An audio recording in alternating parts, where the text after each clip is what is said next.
पुण्यातले 300 पेक्षा जास्त डॉक्टर संपावर गेलेत। या डॉक्टरांशी बातचीत केली आमचे प्रतिनिधी अमोल कविटकर यांनी। डॉक्टरांवरती सातत्याने होणाऱ्या हल्ल्यांचा निषेध करण्यासाठी आज राज्यभरातील निवासी डॉक्टर संपावरती आहेत। बेमुदत सामूहिक रजा जी आहे ती पुकारलेली आपल्याला पाहायला मिळते। आपण आता पुण्यातल्या बीजे मेडिकल कॉलेजच्या बाहेर आहोत आणि या ठिकाणी जवळपास पुण्यातील 300 पेक्षा जास्त निवासी डॉक्टर जे आहेत ते बेमुदत सामूहिक रजेवरती गेलेले आहेत। आपल्याला माहिती आहे की मुंबईमध्ये 1 दिवसाची सामूहिक रजा आहे, मात्र पुण्यामध्ये बेमुदत सामूहिक रजेवर जाण्याचा निर्णय घेतलेला आहे।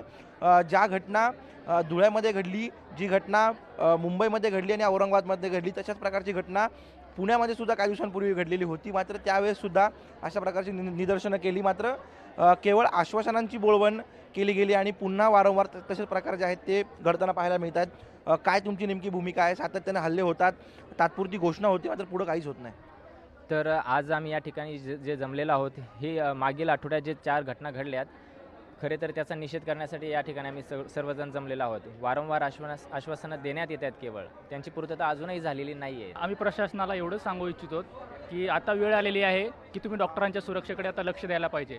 कारण जर तुम्ही जर डॉक्टरांच्या सुरक्षेकडे आता जर लक्ष नाही दिलं, तर जो हा समाजाचा तुमच्या समाजासाठी मदत करणारा, ऐनवेळी मदतीला धावून येणारा जो डॉक्टर आहे तो राहणारच नसेल। कारण डॉक्टरांचे जर स्वतः डोळे फुटत असतील, डॉक्टरांचे हात तुटत असतील, तर हा तुम्हाला डॉक्टर भविष्यामध्ये मिळणारा नाही। आता मात्र निवासी डॉक्टर जे आहेत ते आक्रमक झालेले पाहायला मिळत आहेत। व्हिडिओ जर्नलिस्ट अमोल धर्माधिकारीचा अमोल कविटकर, जय महाराष्ट्र, पुणे।